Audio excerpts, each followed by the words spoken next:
What's going on, world? What's going on, Toronto? My name is Wade Jackson, always rapping, and I'm here to talk to you a bit about why I do this music, what I'm doing this music for, what's inspired me, and a few other things. My slogan is CRAY, C-R-A-Y, that stands for coming right at ya. You ever see me put Cray, that's what it means, so now you put two and two together. You hear about the boy Wade Jackson, you know that boy Cray, he coming right at you. Let's go. So what inspired you to do music? The thing that inspired me to do music was, I grew up in a family that was very musically orientated.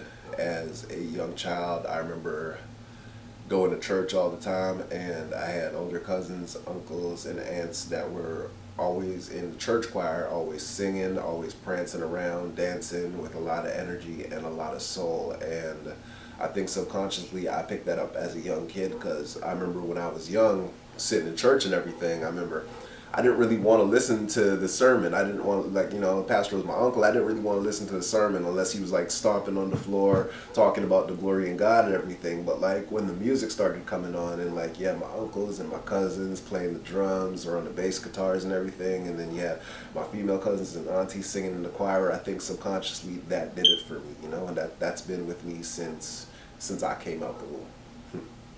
Who inspired you? Who inspired me?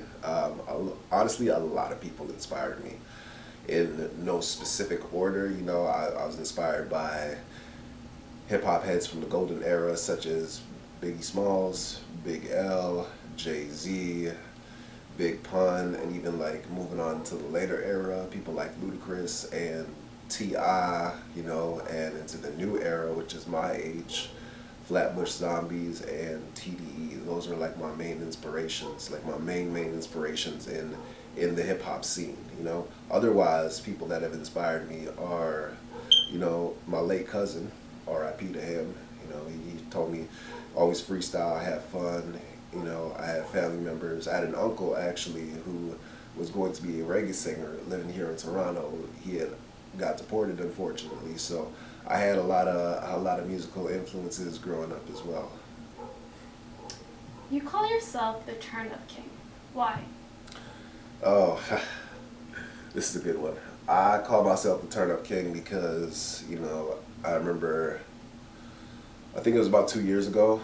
It was really like, it was my second year into like professionally doing music and recording and everything, and I'd actually gotten a call from my cousin. It was in the autumn. I got a call from my cousin, and he was just like, "Yo, Wade, you got to come downtown and see me. I just, I just got charged with assault. I just, I was at the club last night, and I just got charged. I just knocked out like five. I knocked out 5 dudes. I knocked out 5 dudes. Just like, what the fuck did you go do that for?" So I went down and seen him, and him and his homies are retelling the story. And apparently, my cousin is in the club the whole night, yelling nothing but "turn up, turn up, turn up." Yelling nothing but "turn up" for the whole night. And I found that extremely funny. I took it and I ran with it. I found it as a joke. And then when I actually started doing music after that, well, I was still doing music, but when I actually went to the studio after that, I started saying "turn up" as a lot of my ad libs, and me growing up, I do like to turn up, and this is something that I do for my enjoyment. This is something that I do for my enhancement.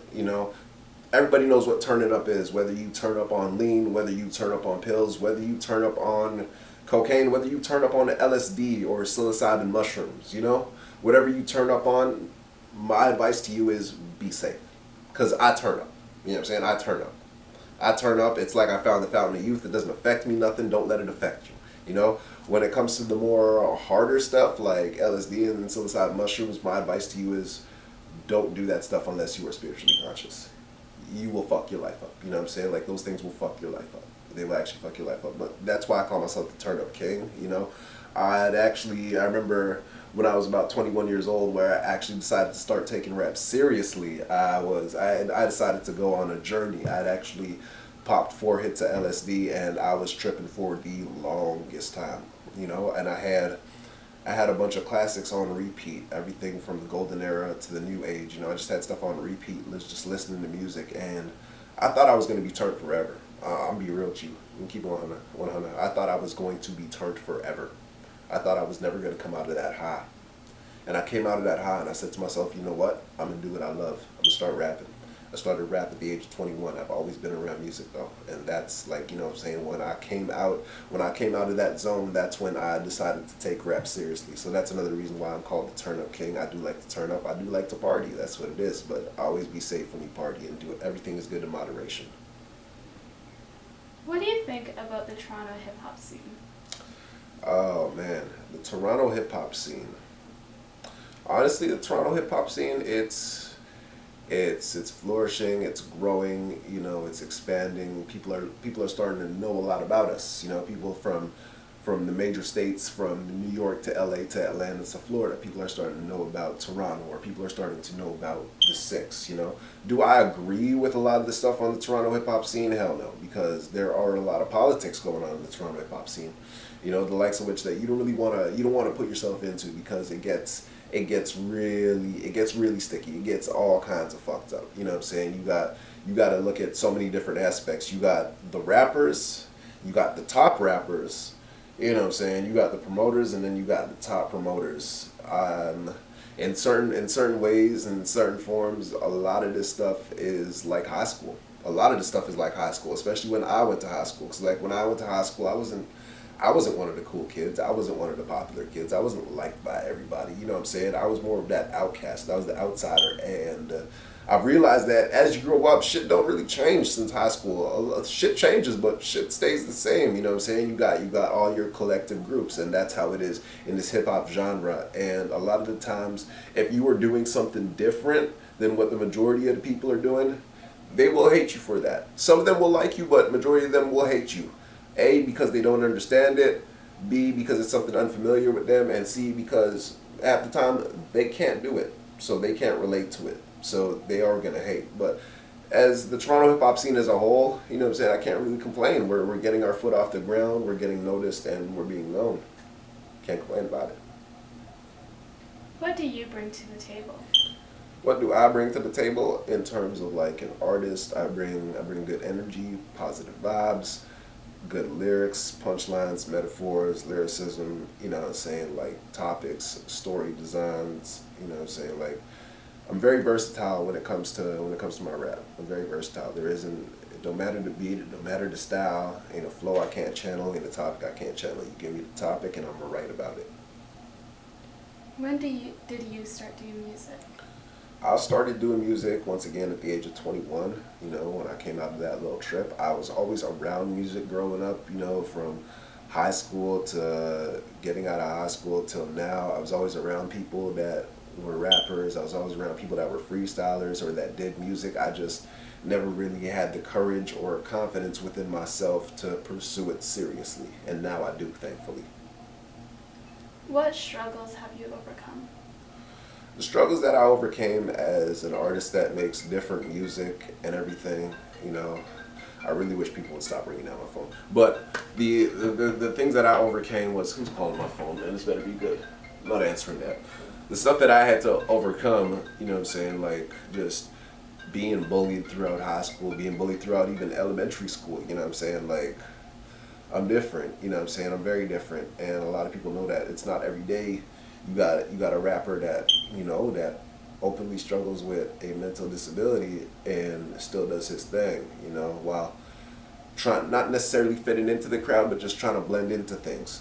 Sometimes it's better to stand out, but other times it's really kind of fucked up, you know. So I do have a lot to bring, you know, just from being bullied. I do have a big story. I want to be able to tell people like, yo, you can do it.